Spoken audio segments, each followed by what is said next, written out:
Steve, Nick, congratulations. The strength of your work, coupled with your competitors' failures to perform, have secured you both a place in the third round, where we will send you home to recreate an iconic blade from history.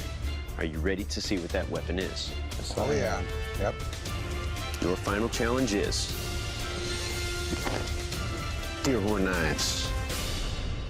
Whoa.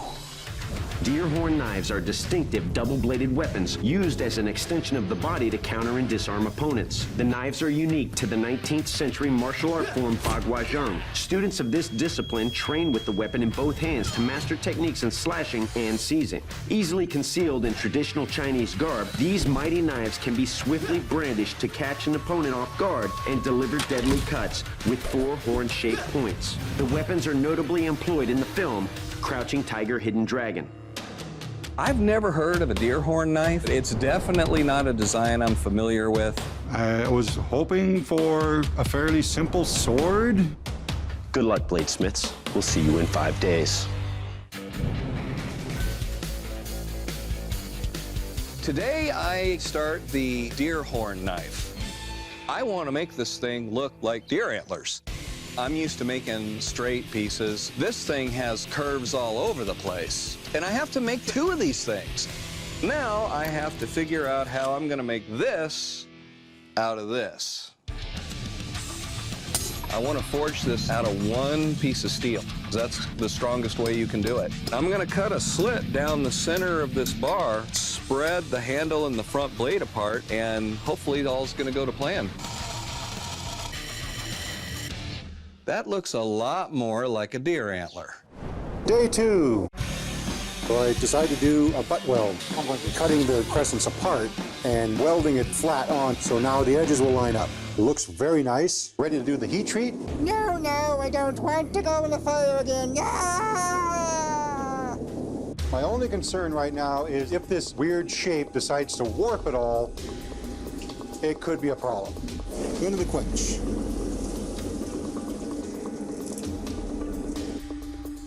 There we go.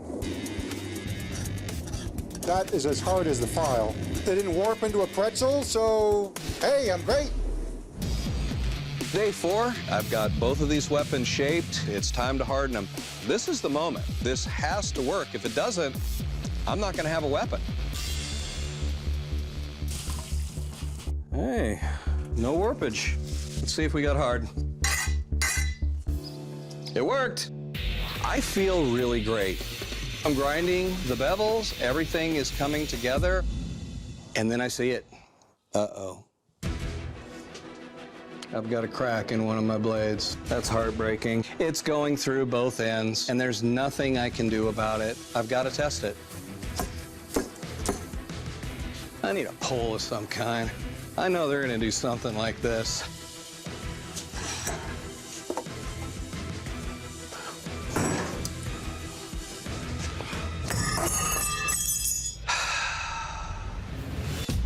Day 5, I feel like crap.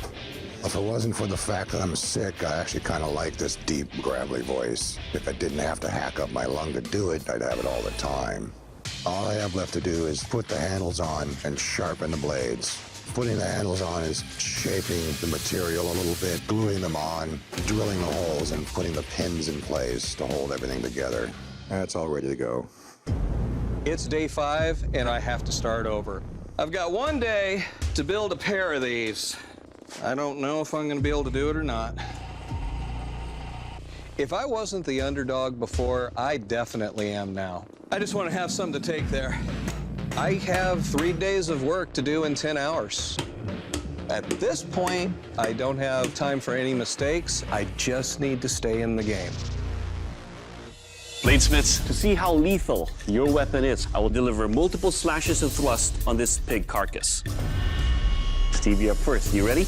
Absolutely. Let's do this. I'm really hoping to hear, it will kill.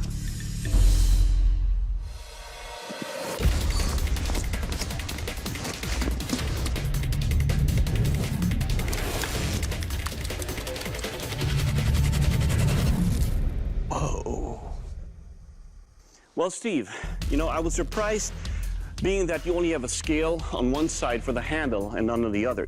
It is a rustic look, but nonetheless, it is actually comfortable to hold on to. Your tips over there, sharp enough to cut, easy to thrust with the bottom and deliver a slice at the same time. Overall, your weapon will kill. Yeah. All right, Nick, you're next. Are you ready? Oh, yeah.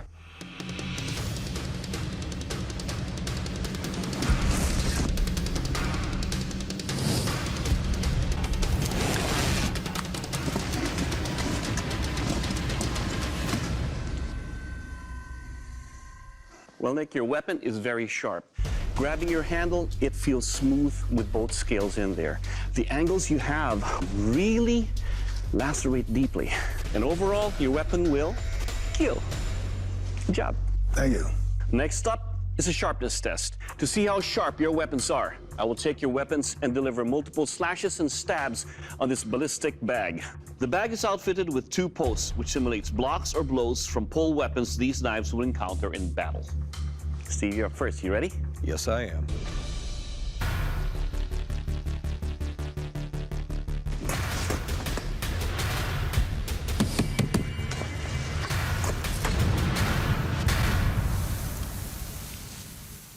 Well, Steve, the points are sharp. They lacerate cleanly. It feels good in the hand. I can maneuver. This, sir, will cut.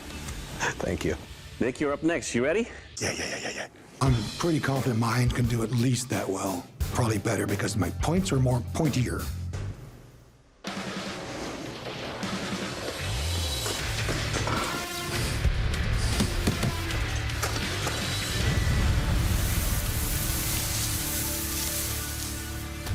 Well, Nick, you can see that it penetrates deep, the angles you have them in, and lacerates out.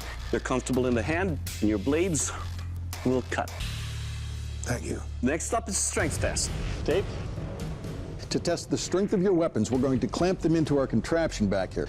Once triggered, a staff will strike the center section of each of the blades, one time with a force of 2,000 pounds, simulating the kind of attacks these weapons could historically encounter in combat. Steve, are you ready? Yes, I am. 3, 2, 1. In 3, 2, 1.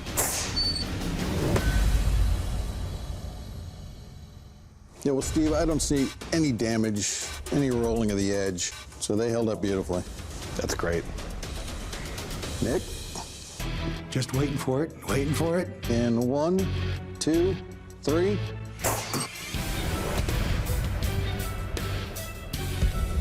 And it broke the stick. 3, 2, 1.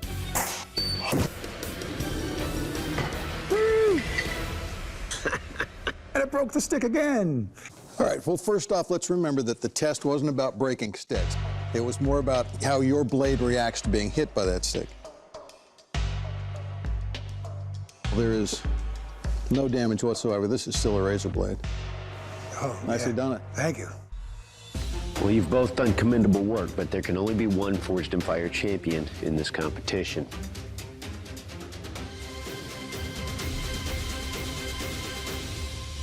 Nick, congratulations, you are the Forged in Fire champion. Steve, your weapons did not make the cut.